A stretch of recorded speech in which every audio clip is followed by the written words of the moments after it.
আজকের আমার এই ভিডিওটা শুধুমাত্র যারা পাঙাশ মাছ খেতে পছন্দ করেন না তাদের জন্য। তো হ্যালো এভরিওয়ান, কেমন আছেন আপনারা সবাই? আশা করছি সবাই ভালো আছেন। আজকে নিয়ে এসেছি নতুন একটা রেসিপি।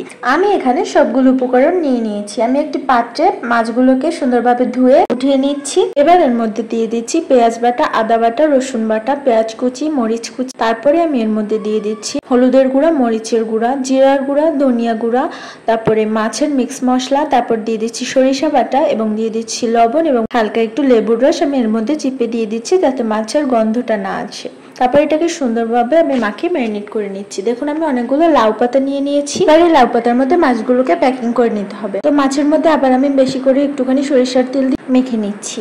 এবার একটি লাউ পাতা নিয়ে নিচ্ছি, লাউ পাতার উপরে একটা মাছ দিয়ে এর উপরে নিচে সুন্দরভাবে গ্রেভিটা বেশি করে দিয়ে দিচ্ছি। এবার লাউ পাতাকে দেখুন আমি যেভাবে ভাজ করছি এভাবে ভাজ করে নিতে হবে যাতে মশলাটা কোথাও থেকে বেরিয়ে না যায়। খুব ভালো করে দেখুন আমি যেভাবে করে এগুলোকে ভাজ করছি ঠিক এইভাবে ভাজ করবেন, নাহলে কোথাও থেকে যদি একটুখানি ফাঁকা থেকে যায় তাহলে ওখান থেকে আপনার পুরো মশলাটা কিন্তু বাইরে চলে আসবে। তাই সুন্দরভাবে এটাকে লক্ষ্য করুন আর সুন্দরভাবে এটাকে এভাবে করে মুড়িয়ে নেবেন। এভাবে করে আমি একে একে প্রত্যেক টুকরো মাছ একটা করে লাউ পাতার মধ্যে আমি এভাবে প্যাকিং করে নিচ্ছি। এটা কিন্তু আপনারা চাইলে পুঁই শাক যেটা আছে বা পুঁই পাতা, বড় বড় পুঁই পাতা পাওয়া যায়, ওই পাতার ভিতরেও করতে পারেন। পুঁই পাতা বা এই পাতা যেটাতেই করেন দুটোই খুব মজার হয়। তো এভাবে করে আমি নিয়েছি। এবার আমি একটি স্টিমারে এটা বসিয়ে দিচ্ছি। এবার একটি রাইস কুকারে আমি নিয়ে নিচ্ছি পরিমাণ মতো পানি। এবার পানিটাকে গরম করে এর উপরে আমি স্টিমারে আস্তে আস্তে সিদ্ধ করতে বসিয়ে দিচ্ছি। আধা ঘন্টা সিদ্ধ করার পর এটিকে উল্টে দেব আমি।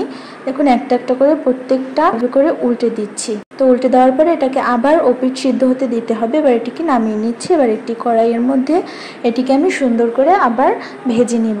তো এটা আপনারা স্টিম না করে সরাসরি ভেজে নিতে পারেন, তাতেও কোনো সমস্যা নেই। তবে স্টিম করলে এটা ভিতরে সুন্দরভাবে সিদ্ধ হয়ে যায়, কাঁচা থাকার কোনো সম্ভাবনা থাকে না, তাই আমি স্টিম করে নিয়েছি। আপনারা যেভাবে খুশি করতে পারেন। তো এবারে আমি সবগুলোকে নামিয়ে নিয়েছি। দেখুন কতটা সুন্দর হয়েছে খেতে। এটা একবার বাড়িতে তৈরি করে দেখবেন। যারা পাঙাশ মাছ পছন্দ করেন না তারা এটাকে একবার খেয়ে দেখবেন। এটা খেতে কিন্তু অসাধারণ হয়। আমার রেসিপিটা ভালো লেগে থাকলে অবশ্যই একটি কমেন্ট করে যাবেন এবং আমার পাশেই থাকবেন।